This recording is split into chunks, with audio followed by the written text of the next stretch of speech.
Welcome to Shri Rajiv Gandhi IAS academy. Friends, இந்த வீடியோவில் மே 19ஆம் தேதிக்கான current affairs எல்லாமே பார்க்க போகிறோம். சரி, வாங்க பார்க்கலாம். ஃப்ரெண்ட்ஸ், இந்த வீடியோடைய நோட்ஸ் எல்லாமே கீழே பிடிஎஃபாக டிஸ்கிரிப்ஷன் கொடுத்துருக்கோம். அது எல்லாமே கிளிக் பண்ணி டவுன்லோட் பண்ணிச்சிங்க. அப்புறம் நம்ம டெலகிராம் குரூப் லிங்க்மே கீழே டிஸ்கிரிப்ஷன் கொடுத்துருக்கோம். அதுலேயுமே கிளிக் பண்ணி ஜாயின் பண்ணிங்க. நம்முடைய டெலகிராம் குரூப்பில் கரண்ட் அஃபேர்ஸ் குயிசஸ் நடத்திட்டு வரோம். நீங்களுமே ஜாயின் பண்ணி அட்டன் பண்ணிக்கலாம். ஓகே, சரி வாங்க பார்க்கலாம். First, Sweden's royal order of polar star விருது தற்போது எந்த இந்தியருக்கு வழங்கப்பட்டது? இதற்கான ஆன்சர் நரேந்திர மோடி. இப்போ பார்த்திங்க அப்படின்னா, நம்ம பிரதமர் மோடி ஸ்வீடன் நாட்டிற்கு பயணம் மேற்கொண்டிருந்தார். அவருக்கு அந்த நாட்டுடைய ஒரு முக்கியமான விருதை வழங்கியிருக்காங்க. இந்த விருதை யாருக்கு வழங்குவாங்க அப்படின்னா, ஸ்வீடன் நாட்டில் பிற நாட்டு தலைவர்களுக்கு வழங்கப்பட்ட மிக உயரிய விருது இது. ஸ்வீடன் நாட்டுடைய பட்டத்து இளவரசியான விக்டோரியா தான் இந்த விருதை அவருக்கு வழங்கியிருக்காங்க. அடுத்தது, நார்வே நாட்டின் மிக உயரிய விருது தற்போது எந்த இந்திய தலைவருக்கு வழங்கப்பட்டது? இதற்கான ஆன்சர் நரேந்திர மோடி. இப்போ பார்த்திங்க அப்படின்னா, நம்ம பிரதமர் மோடி நார்வே நாட்டிற்கும் பயணம் மேற்கொண்டிருந்தார். அவருக்கு நார்வே நாட்டுடைய மிக உயரிய விருதான the grand cross of the royal Norwegian order of merit அப்படிங்கிற விருதை வழங்கியிருக்காங்க. நார்வேயுடைய தலைநகரான ஓஸ்லோவில் இதை அவருக்கு வழங்கியிருக்காங்க. நம்ம பிரதமர் மோடி இந்த விருதோடு சேர்த்து மொத்தமாக 32 சர்வதேச விருதுகளை பெற்றிருக்காரு. ஃப்ரெண்ட்ஸ், நம்ம ராஜீவ்காந்தி ஐஏஎஸ் அகாடமியில் இந்த ஆண்டு நடைபெற போகிற டிஎன்பிஎஸ்சி குரூப் 1 ப்ரிலிம்ஸ் எக்ஸாமுடைய டெஸ்ட் சீரிஸ் ஸ்டார்ட் பண்ணியிருக்கோம். ரொம்ப குறைந்த கட்டணத்தில் இது நம்ம நடத்துகிறோம். ஸ்க்ரீனில் தெரிகிற நம்பருக்கு நீங்கள் கால் பண்ணி பேசி இதில் ஜாயின் பண்ணிக்கலாம். அதே மாதிரி இந்த ஆண்டு நடைபெற போகிற டிஎன்பிஎஸ்சி குரூப் 2 ப்ரிலிம்ஸ் எக்ஸாமுக்கான டெஸ்ட் பேட்சுமே ஸ்டார்ட் பண்ணியிருக்கோம். ஸ்க்ரீனில் தெரிகிற நம்பருக்கு நீங்கள் கால் பண்ணி பேசி இதில் ஜாயின் பண்ணிக்கலாம். அடுத்தது, 3வது குழந்தை பெற்றால் 30,000 ரூபாய் மற்றும் 4வது குழந்தைக்கு 40,000 ரூபாய் ஊக்கத்தொகை அறிவித்த மாநிலம் இது? இதற்கான ஆன்சர் ஆந்திர பிரதேசம். இப்போ பார்த்தீங்கன்னா, ஆந்திர பிரதேசத்தில் குழந்தை பிறப்பு விகிதம் குறைந்துட்டுருக்கு அப்படின்ற மாதிரி கவலைப்படுறாங்க. அதனால் அங்கே ஒரு தாய் 3வது குழந்தை பெற்றுக்கிட்டாங்க அப்படின்னா அவங்களுக்கு 30,000 ரூபாய் வழங்குறாங்க, ஒன் டைம் பேமெண்ட் மாதிரி. அதே மாதிரி 4வது குழந்தை பெற்றுக்கிட்டாங்க அப்படின்னா அவங்களுக்கு 40,000 ரூபாய் ஊக்கத்தொகையாக வழங்குறாங்க. அப்போ ஆந்திர பிரதேசத்தில் இதன் மூலமாக பிறப்பு விகிதத்தை அதிகரிக்கணும் அப்படிங்கிற மாதிரி இலக்கு வச்சுருக்காங்க. அடுத்தது, மெட்ரோ திங்கட்கிழமை என்ற முன்னெடுப்பை தொடங்கிய மாநிலம் அல்லது யூனியன் பிரதேசம் இது? இதற்கான ஆன்சர் டெல்லி. இப்போ பார்த்திங்க அப்படின்னா, டெல்லியில் மெட்ரோ மண்டே அப்படிங்கிற கேம்பெயினை தொடங்கியிருக்காங்க. இது என்ன அப்படின்னா, திங்கட்கிழமை தோறும் அரசு அதிகாரிகள், அமைச்சர்கள் இவங்க எல்லாம் மெட்ரோ ரயிலில் அலுவலகங்களுக்கு வரணும் அப்படிங்கிறது தான் இது. அதே மாதிரி அரசு பணியாளர்கள் இவங்க வாரத்திற்கு 2 முறை வீட்டிலிருந்தே பணிபுரியணும் அப்படின்ற மாதிரியும் உத்தரவிட்டிருக்காங்க டெல்லியில். எதனால் இந்த மாதிரி பண்ணுறாங்க அப்படின்னா, நம்ம நாட்டில் எரிபொருள் சிக்கனத்தை ஊக்குவிக்கணும். நம்ம முடிந்த அளவுக்கு தனியாக நமக்கான வாகனங்கள், நம்ம பைக்கு, கார் எல்லாம் பயன்படுத்தாமல் பொது போக்குவரத்தை பயன்படுத்தி எரிபொருளை சிக்கனப்படுத்தணும் அப்படிங்கிறது தான் இதோடைய நோக்கம்.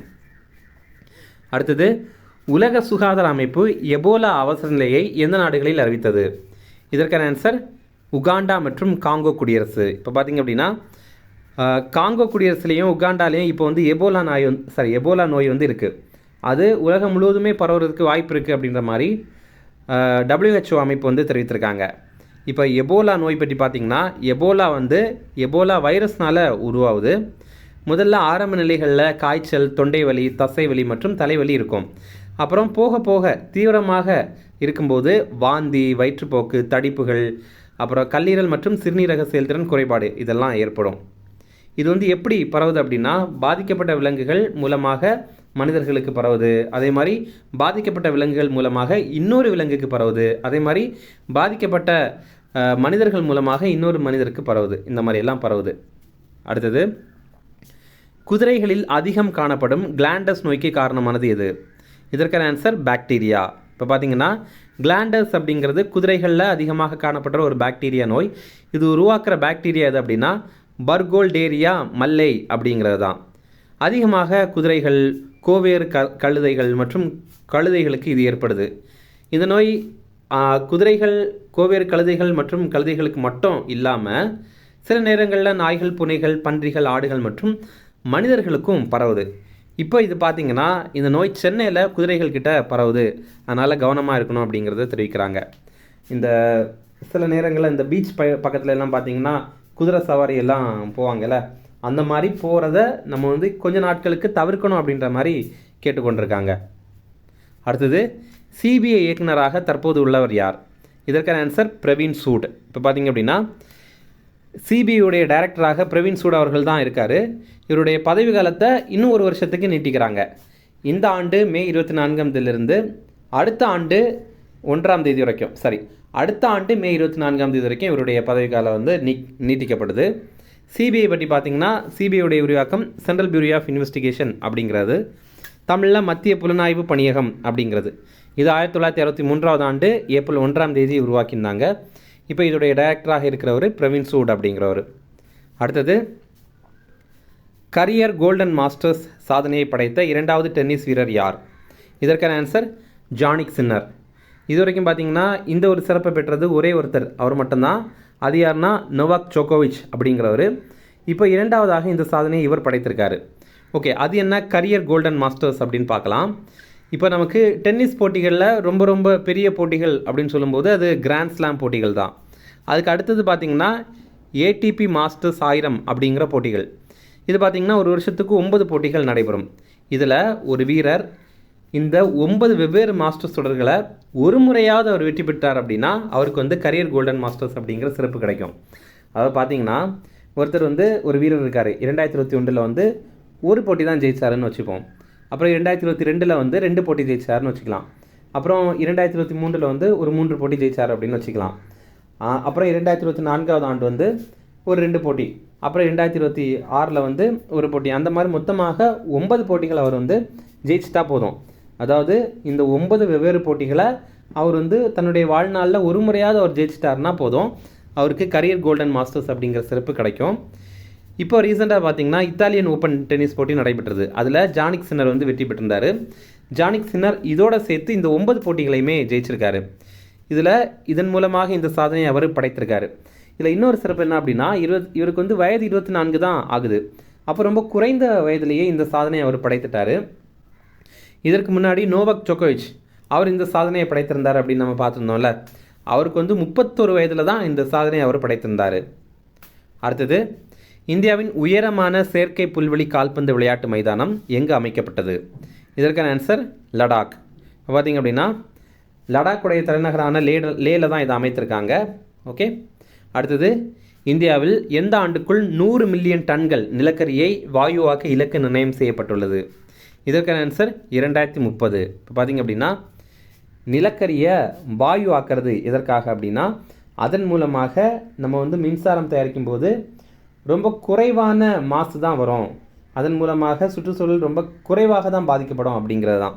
அப்போ நம்ம இந்தியாவில் இப்போ புதிதாக நிலக்கரியை வாயுவாக்குறதுக்கு மத்திய அரசு ரூபாய் 37,500 கோடி வந்து திட்டத்திற்கு ஒப்புதல் வழங்கியிருக்காங்க. நம்ம இந்தியாவுக்கு ஒரு இலக்கு இருக்குது, என்ன அப்படின்னா 2030க்குள்ளாடி 100 மில்லியன் டன்கள் நிலக்கரியை வாயுவாக்கணும் அப்படிங்கிறது தான். இன்னும் ரிவிஷன் பார்க்கலாம். Sweden's royal order of the polar star விருது தற்போது எந்த இந்தியருக்கு வழங்கப்பட்டது? இதற்கான ஆன்சர் நரேந்திர மோடி. அடுத்தது நார்வே நாட்டின் மிக உயரிய விருது தற்போது எந்த இந்திய தலைவருக்கு வழங்கப்பட்டது? இதற்கான ஆன்சர் நரேந்திர மோடி. அடுத்தது 3வது குழந்தை பெற்றால் 30,000 ரூபாய் மற்றும் 4வது குழந்தைக்கு 40,000 ரூபாய் ஊக்கத்தொகை அறிவித்த மாநிலம் எது? இதற்கான ஆன்சர் ஆந்திர பிரதேசம். அடுத்தது மெட்ரோ திங்கட்கிழமை என்ற முன்னெடுப்பை தொடங்கிய மாநிலம் அல்லது யூனியன் பிரதேசம் எது? இதற்கான ஆன்சர் டெல்லி. அடுத்தது உலக சுகாதார அமைப்பு எபோலா அவசர நிலையை எந்த நாடுகளில் அறிவித்தது? இதற்கான ஆன்சர் உகாண்டா மற்றும் காங்கோ குடியரசு. அடுத்தது குதிரைகளில் அதிகம் காணப்படும் கிளாண்டர்ஸ் நோய்க்கு காரணமானது எது? இதற்கான ஆன்சர் பாக்டீரியா. அடுத்தது சிபிஐ இயக்குநராக தற்போது உள்ளவர் யார்? இதற்கான ஆன்சர் பிரவீன் சூட். அடுத்தது கரியர் கோல்டன் மாஸ்டர்ஸ் சாதனையை படைத்த 2வது டென்னிஸ் வீரர் யார்? இதற்கான ஆன்சர் ஜானிக் சின்னர். அடுத்தது இந்தியாவின் உயரமான செயற்கை புல்வெளி கால்பந்து விளையாட்டு மைதானம் எங்கு அமைக்கப்பட்டது? இதற்கான ஆன்சர் லடாக். லடாக்குடைய தலைநகரான லேல தான் அமைத்திருக்காங்க. அடுத்தது இந்தியாவில் எந்த ஆண்டுக்குள் 100 மில்லியன் டன்கள் நிலக்கரியை வாயுவாக்க இலக்கு நிர்ணயம் செய்யப்பட்டது? இதற்கான ஆன்சர் 2030. அவ்வளோதான் ஃப்ரெண்ட்ஸ். அப்புறம் வந்து போன வீடியோவில் நம்ம ஒரு கேள்வி கேட்டிருந்தோம், என்ன அப்படின்னா 3 அடுக்கு உள்ளாட்சி அமைப்பு முறையில் சேர்க்கப்படாத அமைப்பு எது அப்படிங்கிறது தான் கேள்வி. ஆன்சர் பார்த்திங்க அப்படின்னா ஆப்ஷன் பி கிராம சபை. ஏன்னா ஃபஸ்ட்டு பார்த்திங்க அப்படின்னா இங்கே இருக்கிறது எல்லாமே வந்து கிராம, அதாவது ரூரல் லோக்கல் பாடி இருக்குல்ல, அதாவது கிராமப்புற உள்ளாட்சி அமைப்புகள், அதை பற்றியே தான். அதோடைய பேசிக் யூனிட் எது அப்படின்னா கிராம பஞ்சாயத்து. அதுக்கு அடுத்த கட்டம் வந்து பஞ்சாயத்து சமிதி அப்படிங்கிறது. அதுக்கு அடுத்த கட்டம் வந்து ஜில்லா பரிஷத். இப்போ இதுதான் அதோடைய கட்டங்கள். ஆனால் இதில் கிராம சபை அப்படிங்கிறது நமக்கு வந்து இந்த பஞ்சாயத்து கூட்டம் நடக்கும் இல்லை, அதுதான், அது ஒரு நிகழ்வு, அவ்வளோதான். ஆனால் இந்த அடுக்குமுறையில் அது வராது. ஓகே, இன்னைக்கான கேள்வி, ஐடிஎன்டி ஹப் எங்கே அமைந்திருக்கு அப்படிங்கிறதான் கேள்வி. இது என்ன அப்படின்னா தமிழ்நாடு டெக்னாலஜி அப்படிங்கிறது தான். இது வந்து நம்ம டெக்னாலஜி ஆய்வு பண்ணுறதுக்காக ஒரு பல்கலைக்கழகத்தில் இதை அமைத்திருக்காங்க. அது எந்த பல்கலைக்கழகம் அப்படிங்கிறது தான் கேள்வி. ஆப்ஷன் ஏ அண்ணா பல்கலைக்கழகம், ஆப்ஷன் பி சென்னை பல்கலைக்கழகம், ஆப்ஷன் சி வேலூர் தொழில்நுட்ப நிறுவனம், ஆப்ஷன் டி மதுரை பல்கலைக்கழகம். இது கொஞ்ச நாட்களுக்கு முன்னாடி, அதாவது கொஞ்சம் வருடங்களுக்கு முன்னாடி நம்ம தமிழக அரசினால் தொடங்கப்பட்ட ஒரு ஹப் இது வந்து ப்ரீவியஸ் இயர் கொஸ்டினில் கேட்டிருந்தாங்க. அதாவது இந்த ஆண்டு நடைபெற்ற டிஎன்பிஎஸ்சி குரூப் 2A மெயின்ஸில் கேட்ட ஒரு கேள்வி இது கரெக்டான ஆன்சர் வந்து நீங்கள் கமெண்ட் பண்ணுங்கள். இந்த வீடியோ பிடிச்சினா கண்டிப்பாக லைக் பண்ணுங்கள். நம்மளே சேனலுக்கு சப்ஸ்கிரைப் பண்ணி வச்சுங்க. உங்கள் நண்பர்களுமே ஷேர் பண்ணுங்கள், அவங்களுக்கும் பயனுள்ளதாக இருக்கும். Okay, thank you.